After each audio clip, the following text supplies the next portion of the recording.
The SDG summit has just taken place, and the UN Secretary General Antonio Guterres has said that there should be renewed focus and impetus on achieving the Sustainable Development Goals.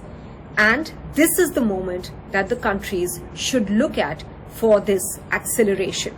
Let me bring in UNDP India's Karanraj Chaudri, who is the Advisor Strategic Initiatives, to talk a little bit more about where the SDGs are headed and to connect it a bit more to the G20 summit that was held in India and the push that India's presidency has given to the same. Many thanks, Karan, for speaking with NDTV. My first question is with regards to the rather underwhelming performance that we are seeing, with only 12% targets on the SDGs being met. What is the sense that you're getting from the G20 summit that has in fact looked at and focused on accelerating this target, the target for the SDGs? Thank you, Maha, for that question and for having me on your show. Maybe let me just start out with highlighting that India's G20 presidency has come at an incredibly significant moment. One of global uncertainty, where there are concerns, as you rightly said, around human development perhaps going backwards. We are, still facing the impacts of the pandemic, the war in Ukraine, and the subsequent effects on cost of living, tightening financial and fiscal conditions. And all of this is in the backdrop of escalating climate crisis. We are also at the halfway point of the 2030 Agenda for Sustainable Development. So it was incredibly important for the UN that the SDGs, have been embraced and put at the heart of the G20 agenda by the Indian presidency. We've seen 112 outcomes and presidency documents, I think 83 paragraphs of agreed text. And one of the key areas is around accelerating progress on the SDGs, including women-led development. So when we look at, what's really emerged and what are some of the ways in which we get back on track, one of the things is the development and the adoption of the SDG Action Plan 2.0, or the 2023 Action Plan to accelerate progress in the SDGs. And this is a focus on three transformative areas: digital, just green transitions, and women's economic empowerment.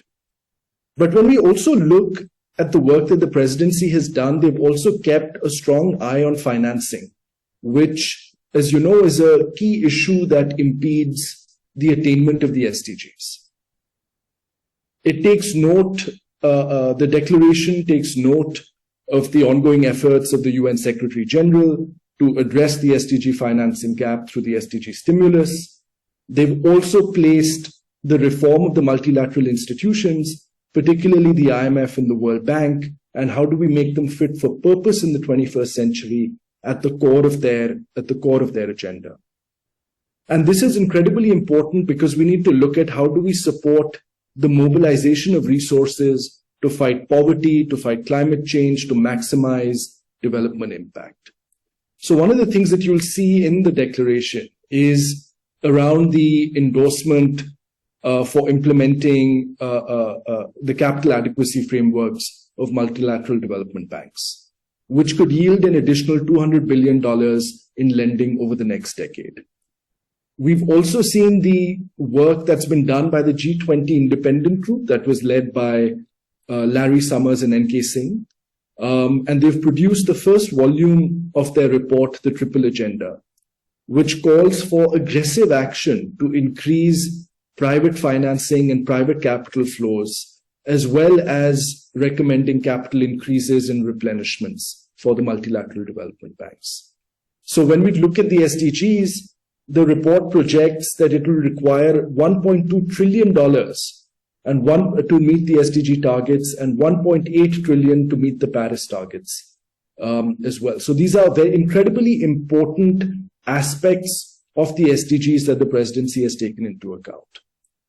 We've also seen the work that the Sustainable Finance Working Group, of which UNDP serves as the secretariat, has done in terms of developing an analytical framework on SDG-aligned finance.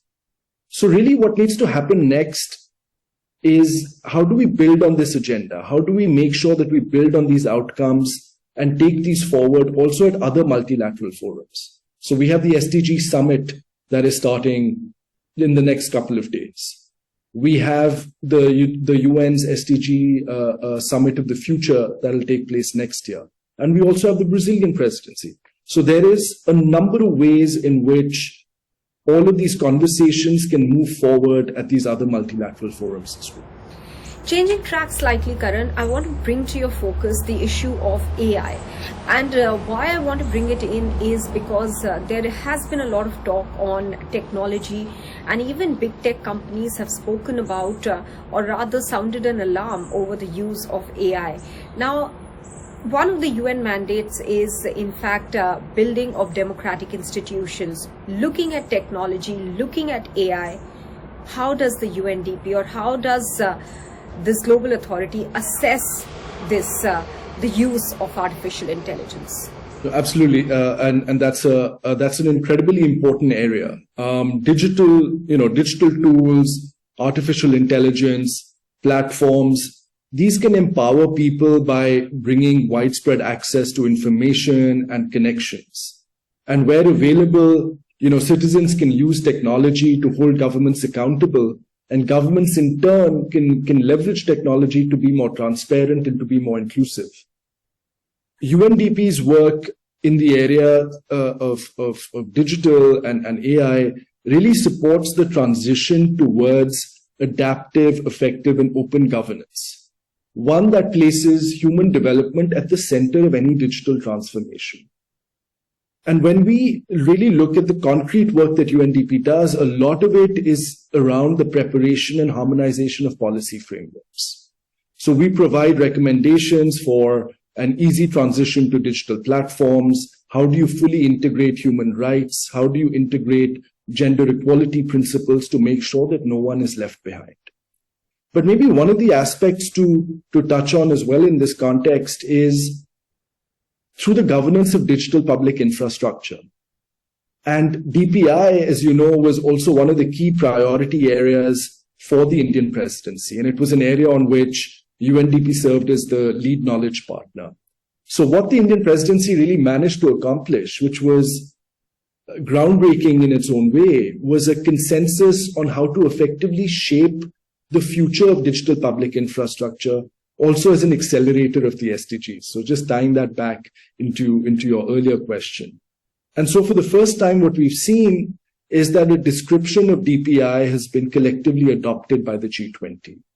A set of high-level guiding principles has been endorsed that promote, among other things, the governance of DPI for the public benefit, but also trust and transparency as an inherent aspect of DPI.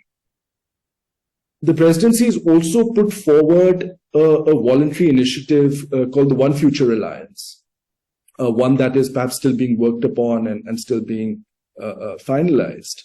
But what it's really looking to do is synergize global efforts in the DPI ecosystem. But it will also look at, safeguards and the guardrails around implementation, particularly in the context of low middle income countries.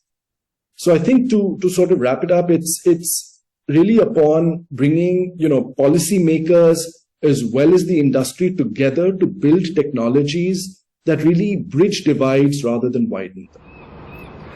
Right, Karan. My final question to you is, the gavel has been handed over now to Brazil for the G20 summit. How do you see, and you touched a little bit upon what the next presidency should be doing, but I really want you to now focus specifically on Brazil as to how it is likely to take the outcomes now forward from New Delhi. I would say that, I think the way that the Indian presidency shaped its agenda and its priorities.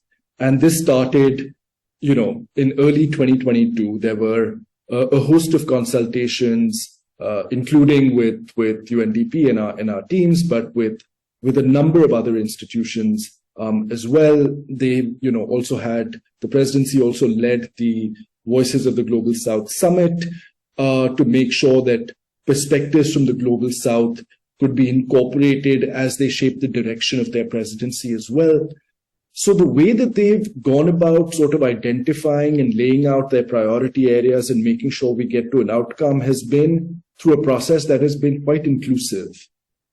And one of the lenses that they had in mind was to make sure that they tabled points for consideration that took into account not only India's perspective, but that of the global south as a whole. Brazil, of course, has been a member of the Troika, of the G20 Troika, which is the past presidency, the current presidency, and the next presidency.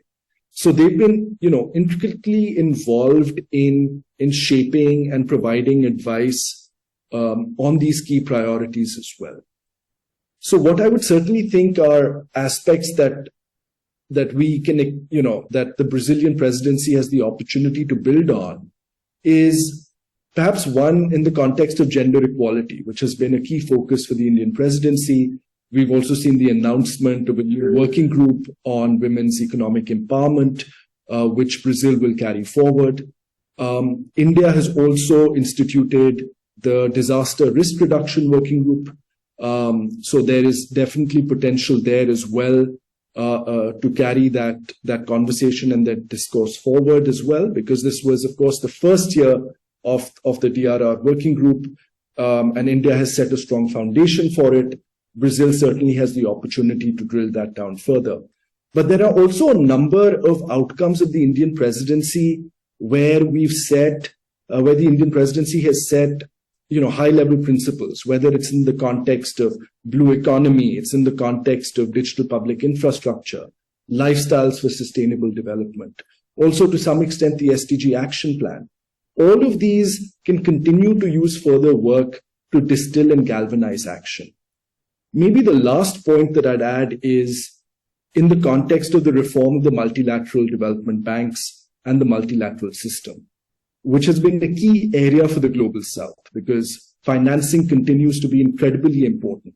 So to continue that discussion, to perhaps leverage volume 2 of the report that comes out from the G20 independent expert group led by Larry Summers and LK Singh, continue to discuss the SDG stimulus. I think financing will be overall an important area that the Brazilian presidency can continue to build on as well.